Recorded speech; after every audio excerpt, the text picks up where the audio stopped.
मित्रों, मृत्यु के बाद आत्मा कहाँ जाती है? मृत्यु के बाद आत्मा की आगे की यात्रा कैसे तय होती है? यह सवाल उतना सरल नहीं है जितना तुम्हारी बुद्धि समझती है, और उतना रहस्यमय भी नहीं है जितना तुम्हारा भय मानता है।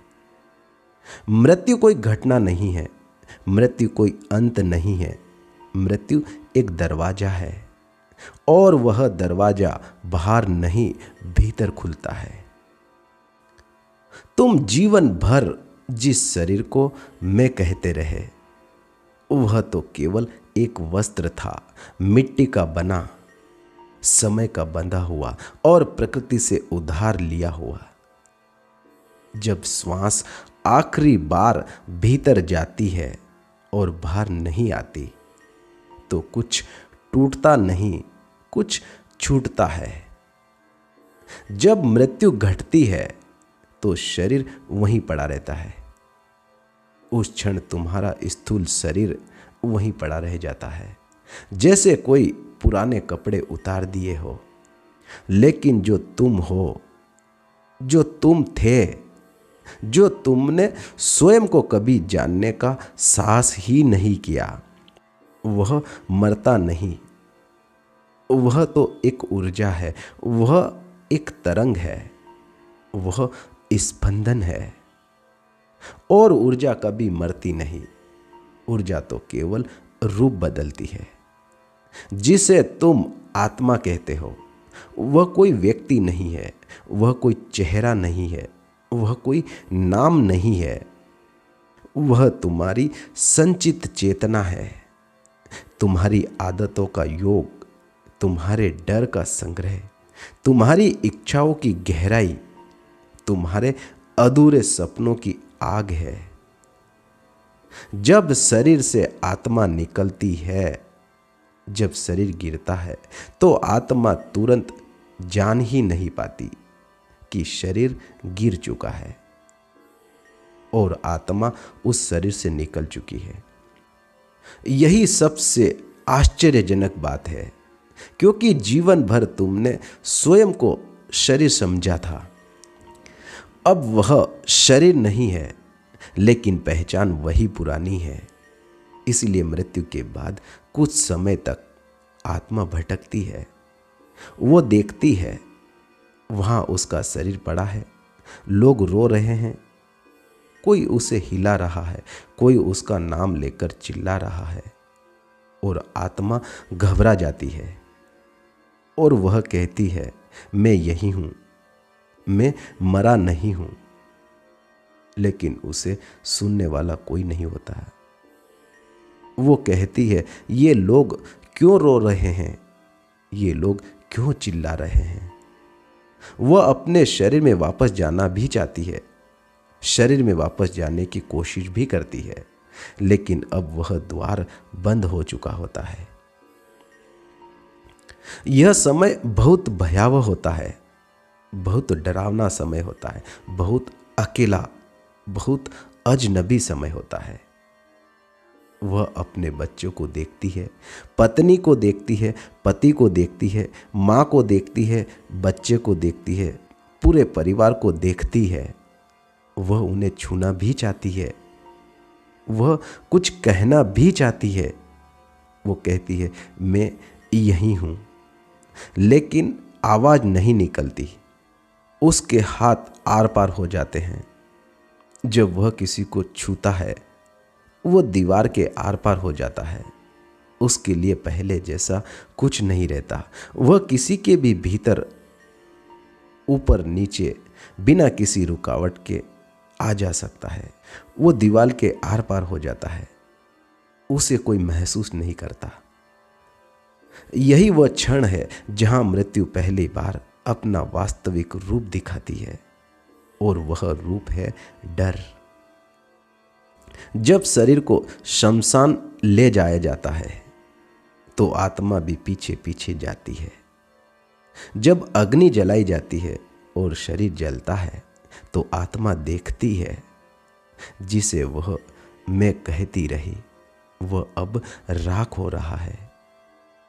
और यहीं एक गहरी चोट लगती है, क्योंकि अब कोई वापसी नहीं है। कुछ आत्माएं यहीं टूट जाती है, कुछ भय में जड़ हो जाती है, और कुछ इतनी आसक्त हो जाती है कि वर्षों तक घर परिवार उसके आसपास ही मंडराती रहती है। वे कोई भूत नहीं है, वे अधूरी चेतनाएं हैं जिनका जीवन इच्छाओं में ही उलझा रह गया। अब प्रश्न उठता है, क्या आत्मा स्वर्ग जाती है? क्या आत्मा नरक जाती है? मैं कहता हूं, स्वर्ग और नरक कोई जगह नहीं है, वे मनः स्थितियां हैं। अगर तुम्हारा जीवन लोभ, घृणा, हिंसा और डर में बीता है, तो तुम्हारी ऊर्जा भारी है, घनी है, अंधेरी है। ऐसी ऊर्जा ऊंचाई नहीं पा सकती, वह नीचे ही भटकती रहती है, वह अंधकार में रहती है। यही नरक है। और अगर जीवन प्रेम, करुणा, सजगता और ध्यान में बीता है, तो ऊर्जा हल्की होती है, उज्जवल होती है। वह आत्मा सहज ही ऊपर उठती है, वह प्रकाश में रहती है, और यही स्वर्ग है। लेकिन दोनों ही अस्थायी है, क्योंकि आत्मा का अंतिम लक्ष्य स्वर्ग नहीं है। आत्मा का अंतिम लक्ष्य मुक्ति है, और मुक्ति का अर्थ है फिर किसी शरीर में नहीं लौटना, फिर किसी पहचान में नहीं बंधना।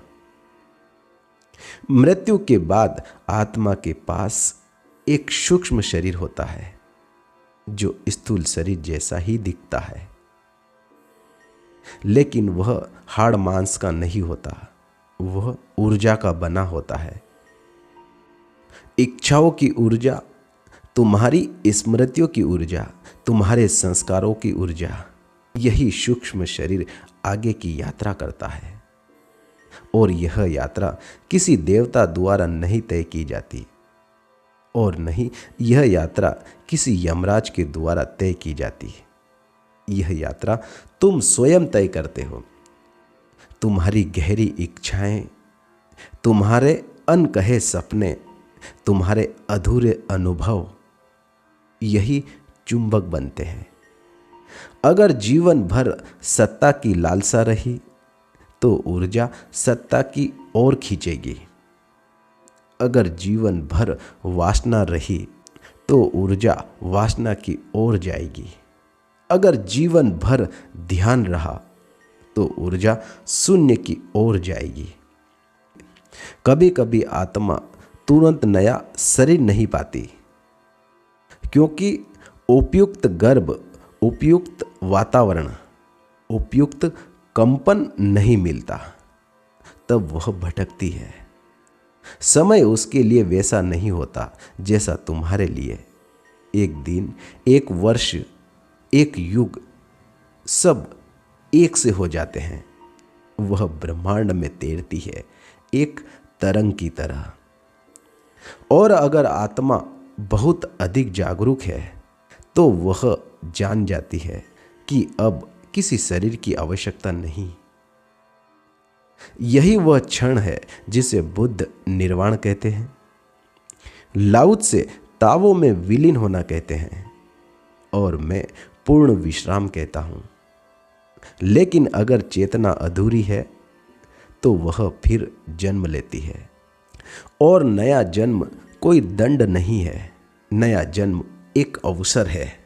अवसर उस अधूरे को पूरा करने का जो पिछले जीवन में छूट गया था। इसीलिए मैं कहता हूं, मृत्यु से डरने की कोई आवश्यकता नहीं है। डरने योग्य केवल एक ही चीज है, अचेतन जीवन। जो जीवन ध्यान में जीता है, उसके लिए मृत्यु एक उत्सव है, और जो जीवन नींद में जीता है, उसके लिए मृत्यु एक भयावह सपना है। इसीलिए प्रश्न यह नहीं है कि मृत्यु के बाद क्या होगा, प्रश्न तो यह है कि अभी तुम कैसे जी रहे हो। क्योंकि जैसा जीवन वैसी मृत्यु, और जैसी मृत्यु वैसी अगली यात्रा। अगर अभी तुम जाग गए तो मृत्यु की कोई यात्रा नहीं होगी, फिर आत्मा कहीं नहीं जाएगी, क्योंकि वह पहले से ही घर पर होगी, और वही घर परम सत्य है।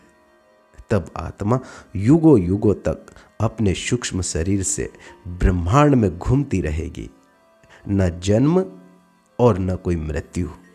वहाँ कई अरबों चेतनाएं अनंत कालों से अपने मूल अस्तित्व परम ऊर्जा में लीन होकर, उसी का स्वरूप होकर वहाँ शांति से आनंद ले रही है।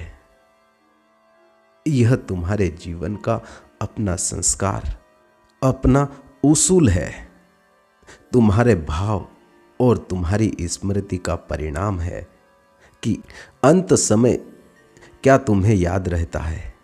जब शरीर छूटे तो उस समय क्या याद करते हो, उसी और यात्रा तय होती है। मित्रों, आपने मुझे सुना उसके लिए आपका बहुत बहुत धन्यवाद। साथियों, फिर मिलेंगे ऐसे ही एक और सेशन के साथ। तब तक के लिए आप अपना बहुत ही ख्याल रखिएगा, और हाँ मित्रों, हर रोज़ ध्यान कीजिएगा। पुनः आपका बहुत बहुत धन्यवाद।